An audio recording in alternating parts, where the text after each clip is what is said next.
Здравствуйте, друзья! С вами юрист Валерий Табаков. Сегодня мы разбираем очередное видео украинского журналиста Игоря Швеца под названием «Ирину Фарион убьет шоколадный». Как юрист я проанализировал это видео с точки зрения логики, фактов, этики, чтобы понять, насколько обоснованы обвинения Швеца и какие выводы мы с вами можем сделать. Моя цель не поддерживать или опровергать чью-либо позицию, как, например, Игоря Швеца, а дать вам объективную оценку. Давайте разбираться. Видео Швеца представляет собой эмоциональное обращение, посвященное расследованию убийства Ирины Фарион, известной украинской языковедки. Швец утверждает, что проводит 424-й стрим, пытаясь доказать невиновность Славика Зинченко, обвиняемого в убийстве, и найти настоящих виновников. Основная теза видео Швеца заключается в том, что за убийством Фарион стоит Петр Порошенко, которого автор называет шоколадным, намекая на бизнес Порошенко, связанный с кондитерской компанией «Рошен», обвиняя его в многочисленных преступлениях и мотивах для устранения Фарион. Однако ранее Швец также обвинял в этом же преступлении Виктора Медведчука. И это указывает на провокационный характер риторики Швеца, направленной на разжигание интереса аудитории. Структура и стиль видео. Речь Швеца насыщена эмоциональными обращениями, пафосом, религиозными аллюзиями, упоминания Иисуса Христа, Пасхи, правды как божественного принципа. Швец использует повторы. 424 раз, правда, никогда не шел за толпой, чтобы подчеркнуть свою настойчивость и преданность делу.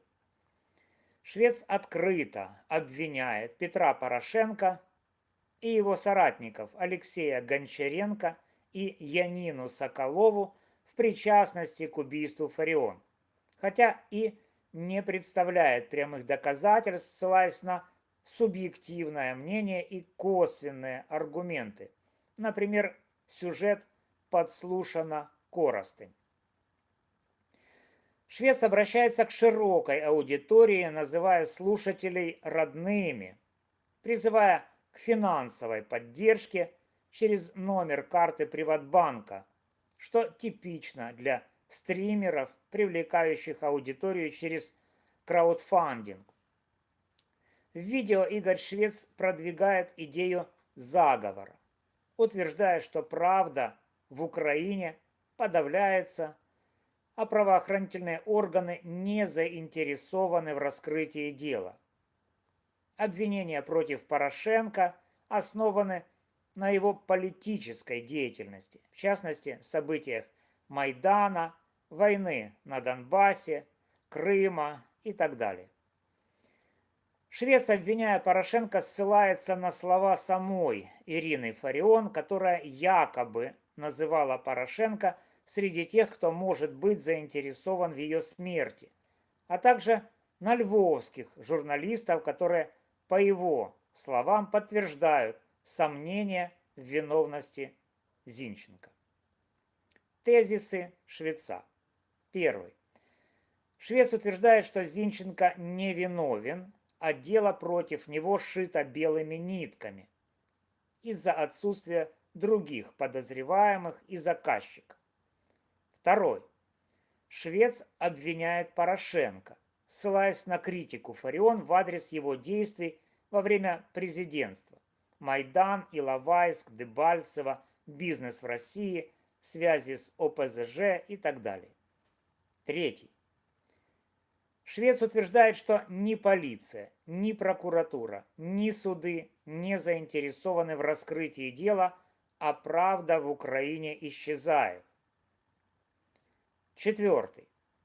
Швец использует призыв к действию, которое, по мнению швеца, должно состоять в финансовой поддержке для продолжения им расследования, апеллируя к патриотическим чувствам украинцев.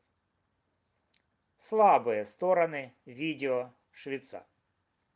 Первое. Отсутствие доказательств. Обвинения против Порошенко и его окружения не подкреплены конкретными фактами или доказательствами, а основаны на предположениях, слухах и субъективных интерпретациях. Вторая. Эмоциональная манипуляция. Автор Игорь Швец использует религиозные и патриотические образы, чтобы вызвать сочувствие и доверие, что может отвлекать от логического анализа. Третье. Обобщение. Швец утверждает о полном отсутствии правды в Украине, и это является гиперболой, которая не способствует объективности. Четвертое. Противоречие. Швец сначала отбрасывает причастность Зеленского и офиса президента к убийству, но затем обвиняет более широкий круг лиц, что может запутать аудиторию. Пятое. Провокация аудитории. Ранее Швец обвинял в убийстве Фарион Виктора Медведчука, а теперь переключился на Петра Порошенко. Такая смена главных подозреваемых указывает на провокационный подход, направленный на поддержание интереса аудитории и разжигание эмоций, а не на поиск истины. Это подрывает доверие к его расследованию, создавая впечатление, что обвинения выдвигаются для привлечения внимания, а не на основе фактов. Давайте прооппонируем Швецу. Первое, что мне не нравится, это отсутствие у Швеца доказательной базы. Обвинения против Петра Порошенко являются серьезными, но автор не предоставляет никаких конкретных доказательств, документов, свидетельств, записей, которые бы подтверждали причастность Порошенко или его окружения к убийству Фарион. Ссылка на сюжет подслушана коростень или слова самой Фарион не являются юридически весомыми доказательствами, а лишь субъективными интерпретациями. Утверждение о том, что Янина Соколова или Алексей Гончаренко дали команду убить Фарион, являются беспочвенными или могут рассматриваться как клевета, если не подкреплены фактами. Второе. Логические противоречия. Швец утверждает, что смерть Фарион могла бы спровоцировать Третий Майдан и раскол Украины. Поэтому Зеленский и офис президента не были заинтересованы в ее убийстве. Однако Швец не объясняет, почему аналогичная логика не применяется к Порошенко, который также является опытным политиком и мог бы предвидеть общественные последствия такого преступления. Швец признает, что Фарион не так много говорила о Зеленском, но это не мешало ей быть критической по отношению к нему. Почему тогда автор отбрасывает причастность действующей власти, но обвиняет оппозиционного политика? Третье. Манипулятивная риторика. Автор использует религиозные образы: Иисус Христос, Пасха, правда как божественный принцип для эмоционального воздействия, что неуместно в контексте расследования уголовного дела. Это может вводить аудиторию в заблуждение, отвлекая от фактов. Призывы к финансовой поддержке через номер карты вызывают сомнения в мотивах автора. без прозрачного отчета об использовании средств, такие призывы могут восприниматься как попытка монетизации трагедии. Четвертое. Обобщение и конспирология. Утверждение о том, что правды в Украине нет и что все правоохранительные органы не заинтересованы в раскрытии дела, является чрезмерным обобщением. Это подрывает доверие к государственным институтам без конкретных доказательств их бездействия в этом деле. Конспирологический нарратив о шоколадном Порошенке как главном враге Фарион опирается на ее публичную критику, но не учитывает, что Фарион была известна резкой риторикой против многих политиков, включая действующую власть. Пятое. Швец утверждает, что дело против Зинченко шито белыми нитками, но не приводит конкретных аргументов, которые бы опровергали доказательства следствия. Например, показания свидетелей, ДНК, видео с камер наблюдения. Без доступа к материалам дела такие утверждения остаются спекулятивными. Ссылка на львовских журналистов, которые якобы сомневаются в виновности Зинченко, не является достаточным аргументом, поскольку журналисты также могут выражать субъективное мнение, а не факты. Шестое. Провокация и непоследовательность. Ранее Швец обвинял в убийстве Фарион Виктора Медведчука, а теперь переключился на Петра Порошенко.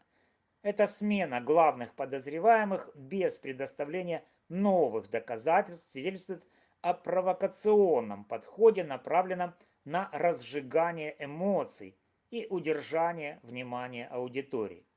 Такое поведение подрывает доверие к автору, создавая впечатление, что его целью является не поиск истины, а манипуляция общественным мнением для личной популярности или финансовой выгоды. Седьмое. Этические вопросы.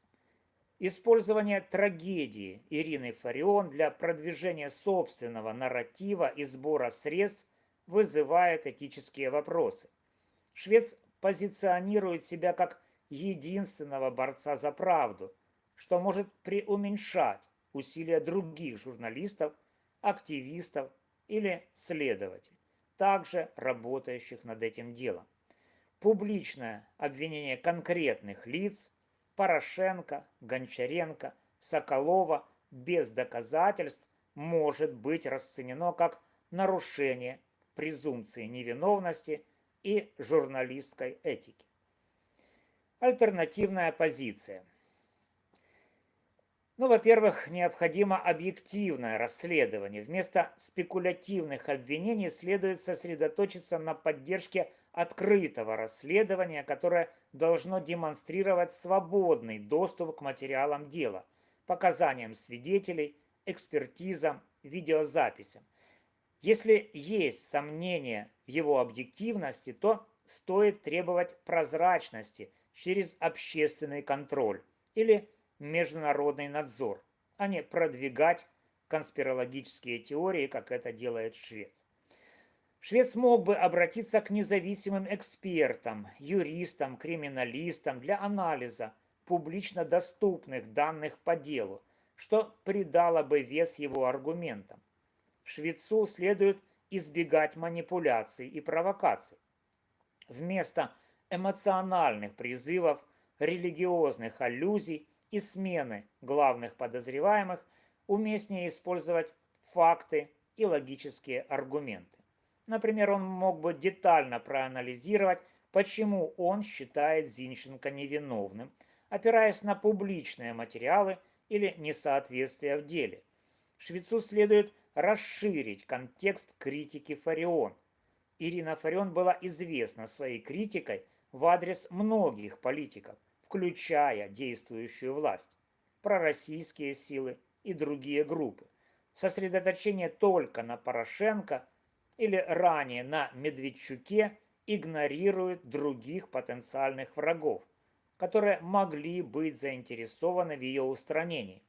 Например, стоит рассмотреть возможность причастности Буданова или Третьей штурмовой, которые могли действовать в контексте войны и гибридной агрессии России, учитывая патриотическую позицию Фарион.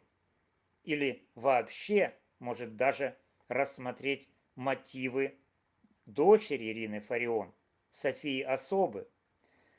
Журналисты и активисты, занимающиеся резонансными делами, должны избегать беспочвенных обвинений и провокаций, чтобы не навредить репутации невиновных лиц. Вместо разжигания конфликтов между политическими лагерями, например, сторонниками Порошенко, Медведчука, их критиками, стоит сосредоточиться на объединении общества вокруг поиска правды. Вывод следующий.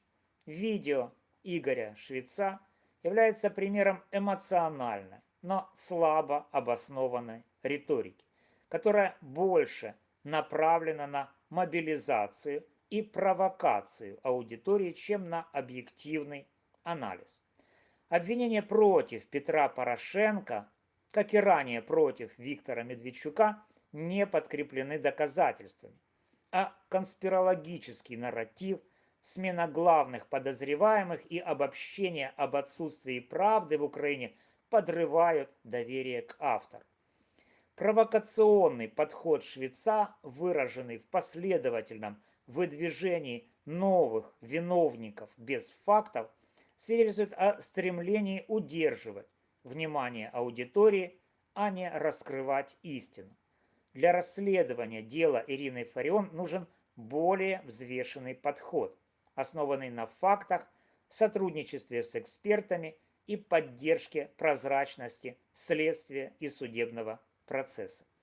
Эмоциональные призывы и краудфандинг могут иметь место, но только при условии этичного использования и четкой отчетности. Спасибо, друзья, за внимание. С вами был юрист Валерий Табаков. Истина восторжествует. До новых встреч!